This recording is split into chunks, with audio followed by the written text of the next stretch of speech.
नमस्कार, मैं रवि सिंह। स्वागत है आपका चैनल फॉर न्यूज इंडिया पे। प्रधानमंत्री नरेंद्र मोदी ने राहुल गांधी पर तीखा हमला बोला है। साथ ही एक कहावत जोड़ते हुए कहा कि ये तो आ बैल मुझे मार वाली कहावत सिद्ध हो गई है। दरअसल दिसंबर 2022 में जब राहुल गांधी भारत जोड़ो यात्रा पर थे, उस दौरान उन्होंने भारतीय सेना और चीन को लेकर कुछ टिप्पणियां की थी, जिन पर अब सुप्रीम कोर्ट ने सख्त टिप्पणी की है। कोर्ट ने उनके बयान पर नाराजगी जताते हुए कहा कि एक सच्चा भारतीय इस तरह की बातें नहीं करता। इस मामले की सुनवाई करते हुए सुप्रीम कोर्ट के 2 जजों की पीठ ने राहुल गांधी से तीखे सवाल पूछे।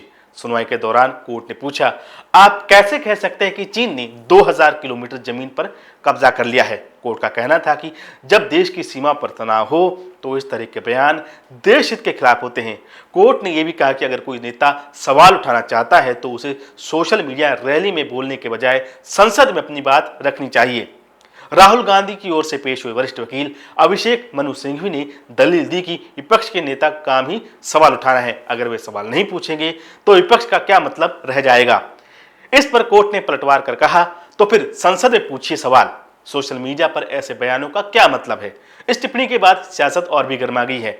सुप्रीम कोर्ट की इस सख्त टिप्पणी पर प्रधानमंत्री नरेंद्र मोदी ने भी प्रतिक्रिया दी है। उन्होंने मंगलवार को संसद भवन में एनडीए की बैठक के दौरान कहा, सुप्रीम कोर्ट ने जो कल फटकार लगाई है उससे बड़ी बात कोई हो ही नहीं सकती।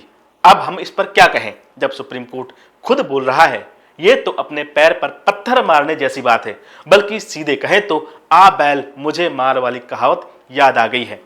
प्रधानमंत्री की इस टिप्पणी के बाद तुरंत कांग्रेस भी राहुल गांधी के बचाव में उतर आई है। उनकी बहन प्रियंका गांधी ने कहा कि राहुल गांधी कभी भी सेना के खिलाफ कुछ नहीं कह सकते। उन्होंने संसद भवन के बाहर मीडिया में कहा कि सुप्रीम कोर्ट ये तय नहीं कर सकता कि कौन सच्चा भारतीय है। विपक्ष का काम सवाल पूछना है और सरकार को जवाबदेह बनाना। मेरा भाई सेना का बहुत सम्मान करता है, वो कभी सेना के खिलाफ कुछ नहीं बोलेगा। वहीं कांग्रेस के महासचिव केसी वेणुगोपाल ने भी बयान जारी कर कहा कि हम जो सवाल उठा रहे हैं वही हर राष्ट्रवादी भारतीय की सोच है।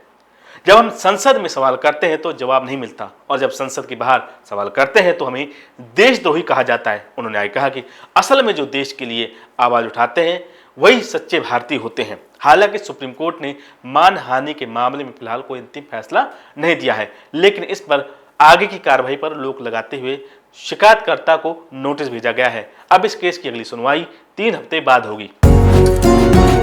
डॉक्टर ऑर्थो, अब दर्द भी घुटने टेकेगा।